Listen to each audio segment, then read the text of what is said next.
Hi everyone, I am Autumn Beckman and welcome to Vlogmas 2023, day 6. Is that right? No, day 7. I swear to you, I was thinking earlier, I don't even know what day it is. I have been up since 5:30 this morning working on orders and finally catching up. Most of the orders are packed and ready and are going out tomorrow morning. I feel like I've been saying that the last few days, but I have underestimated the amount of time it's taken to fulfill the orders and pack them and make the shipping labels and all that. It took all day today. So it's now 7 p.m. I just made myself stop so that I could film Vlogmas and then go hang out with Paul and have some dinner. But before I do that, I have an unboxing for you. I don't generally do many unboxings during Vlogmas, but there will be a few exceptions during Vlogmas 2023.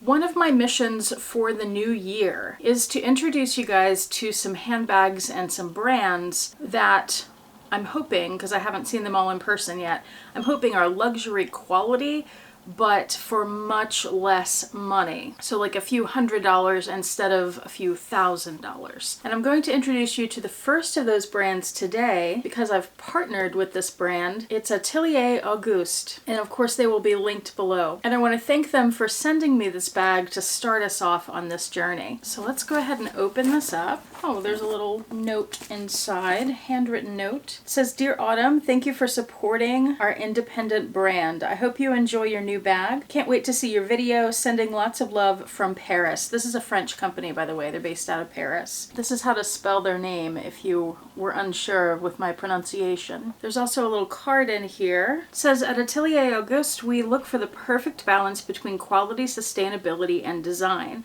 Our products are handmade with care in limited numbers by incredibly skilled small family workshop in Italy. We use only the highest quality leather. Inspired by contemporary architecture, we design minimalist bags and accessories for people who share our philosophy that less is more." Well, I had prepared a few things to say, and that said a lot of them right there. So designed in Paris, made in Italy with Italian leathers. They do have small goods too, in addition to bags, and those are made in Portugal, according to their website. Very well wrapped, coming all the way from Paris. And I also want to say I first heard of this brand from Caleb Snell, and he's worked with them a few times before. So I'm going to have his videos linked below too, so if you want to learn more about the brand and see a couple of other bags from them, or at least other colors, because he has this bag in another color too. You can check that out. All right, this is a really nice dust bag. I always appreciate a good dust bag. I think you can see the texture there. I'm really excited to explore some other brands and to share those with you guys. And I'm curious what we'll find out because we see a lot of these brands, like we'll see Facebook ads or Instagram ads or whatever, and it's hard to tell the quality just looking at pictures. You know, you have to kind of hold it and see it in a video. That helps a lot. Hence the popularity of the luxury handbag channels. And I'll be able to give you guys really honest opinions of the bags to see if I think they really stand up to what they say they are. And is it just me, or does it seem like there are more and more brands like this that are making what seem to be really high quality bags, but for a lot less than the really expensive guys? I was drawn to this bag for a few reasons. I was especially drawn to the color. Check it out. That is beautiful. Let me give you a little spin up close. Look at that purple. They call it eggplant, aubergine for some of you. This is the Monceau bag. It's like the regular size one. They also have a mini in eggplant, and it is calf leather that's stamped to look like lizard, so it has this texture. I have been super into texture lately. I've been getting some bags that have lizard prints and other kinds of textures, and that's one of the reasons I was drawn to this one so much, and the color, because most of their bags are neutrals. They're blacks or different shades of tans, taupes, browns. So I thought this was really fun. And another thing that drew me to this is it's part of the gold line. So in their gold line, which is not all the bags they have, it's just the gold line, the gold hardware is actually gold plated. Let's get the plastic off of this, and it should be, yep, even more shiny now. How pretty. So yeah, gold plated. Now, we know Chanel used to do this. They used to gold plate the CCs on some of their bags. And even though prices at Chanel have just skyrocketed, They no longer do that. And yet for a bag that's $540, made in Italy, handmade in Italy, with fine Italian leathers, designed in Paris, we get gold plating, and I think that is fabulous. It's 9.5 inches across, 7.5 inches high, and it's 2.7 inches deep. This is a pretty structured bag, by the way. You're not going to be able to squish it here, so it's kind of boxy, but in the middle it's kind of pliable. Like, it's not super squishy, but I guess what I'm saying is the edges you're not going to be able to smash, but well, you don't want to smash any of it, do you? It's a boxy bag is what I'm trying to say. I don't think I have one particular style of handbag that is like me. I'm drawn to a lot of different styles of bag, and this minimalist design is one of them, and this has caught my eye a lot lately. I've really been leaning toward these very classic silhouettes, but I love that this one has the little twist to it of the texture and the color. And the branding on this is very minimal too, so quiet luxury. This is a little bit louder, but the quiet luxury thing if you're into that. So there's branding right there. It says Ateliers Auguste. And then on the back of the bag, no pocket by the way, I do wish it had a pocket back here. It's stamped in gold, Ateliers Auguste. And then right under that, Les Marais, Paris. I don't know if I'm pronouncing that right, and I know it's really tiny, but you can see it on their website. That's apparently where they are located. I also love the texture right there. Isn't that cool? I like to run my fingertip over that. Let's look in here. So we have a magnetic snap closure, strong enough to keep it closed, but not so difficult that you won't be able to get it out. I love that that leather and the texture and color continue on the inside. And let me get it unpacked. Oh, I just noticed it's stamped Ateliers Auguste right here on the hardware too, on both of the D-rings, just on one side of them. All right, we open it up.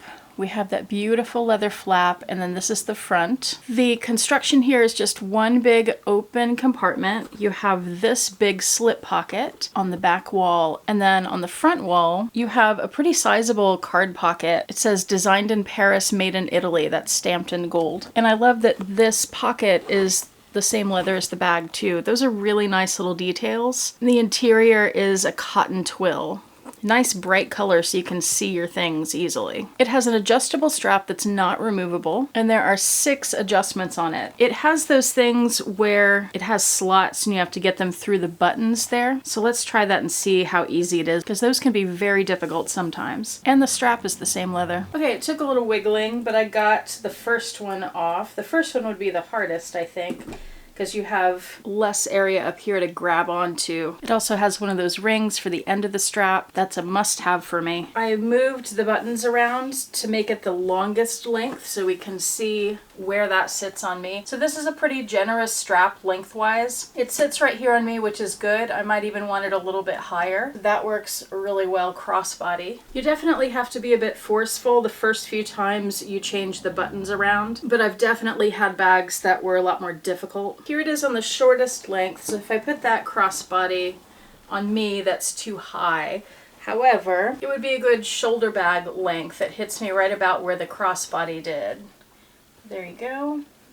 Now, if you wanted it even shorter than that on your shoulder, here's what you can do. I just undid the strap and I wrapped it around the top of the bag, so you can see it there, and then on the inside it's wrapped around, and then I reattached it. It has that strap showing on the top, but it just blends right into the bag so you don't really notice it. And then that way you could wear it as a shorter shoulder bag, and I really like that. That's nice. That might be my favorite way to wear it, actually. I like that a lot. Meant to show you there's tonal glazing around the edges here too. So what do I think of this bag, honestly, and in comparison to the bigger name luxury bags that we tend to talk about on these channels? The construction, the quality of this, the materials, this is a luxury bag to me. I think it's beautiful. It seems like it will hold up really well. I love the design. On this one, I love the color and the texture. The other colors, the neutrals that they have, are going to be smooth leathers. The interior, by the way, I'm not going to do a whole what fits. We can maybe do that another time. Pocket there, the slip pocket is definitely big enough for any phone. I tell you what, I have already received a few of the other bags that I'm going to be showing you next year, and I have been disappointed with some of them already. I'm not disappointed with this one. One thing I've noticed in some of the other boxier bags is that some of them have like too much structure. There's no give at all. This one, there's some give if you need to get into the bag. You can pull it open a little bit. There was a bag that I got in the mail today that on the sides, it was about this wide, but then it tapered up where it's more narrow at the top, which is not a great design. This one is pretty even the whole way. It tapers up a tiny bit, but not very much, not enough to be really noticeable. So you'd be able to fit quite a bit in there. This would hold a full-size wallet. Here's an Agenda MM, so that fits in there like that. If you don't need a tote, you just want like a regular size handbag to be carrying around, I think it's gonna hold whatever you need it to hold. So this one is an A+ from me. Let me know what you think, and if you have any Ateliers Auguste bags or small goods, let me know about it in the comment section below. And remember, this will be linked below as well, so you can go check out what they've got. Also, the Monceau bags, I think, are their top seller. From what I've noticed, having been on the website several times in the last couple months, they're often sold out. And when they restock, they sell out really quickly. So if you see one that you like that is in stock, and they do have these in stock right now, but they're low stock. I'm not sure how many there are left, but apparently not many. If you see one you like, I would snatch it up, because it could very likely be sold out next time you check. All right. Now it's time, and now it's time for advent calendars. This is still Vlogmas after all. Let's do the spices calendar first. I like going in this order because I like saving that Olivia calendar until last, because it's my favorite. Here's door 7. Get that open. Island pepper blend. This sounds like something we'd like. It's a blend of crushed peppers, and it looks like that. Okay, what would we put that on? Chicken, steak. First ingredient is black pepper, so I'm thinking steak. Yes. There are dogs afoot. Paul's peppermint bark. Door 7 has a little puppy on it. Another snowman. Didn't we get a snowman yesterday? My favorite calendar, or at least my favorite contents of the calendar. Door 7, because you know, as far as the actual calendar, the Biltmore is the most amazing. Here we have a bottle of something. It's an olive oil. It says olive and bergamot specialty. That's interesting. I need to open that and smell it. Oh, you should see Roxy. She's jumped up. She's standing on her hind legs. I was about to drink this, by the way. Oh, that smells good. I should drink it. Ooh, that could be a perfume. That's beautiful. I should describe it. It's olive oil, but it's citrusy. It's got that rich olive oil scent that we all know and love, but with a bright citrus note. It's a really nice combination. Today at the Biltmore, let's find the little people.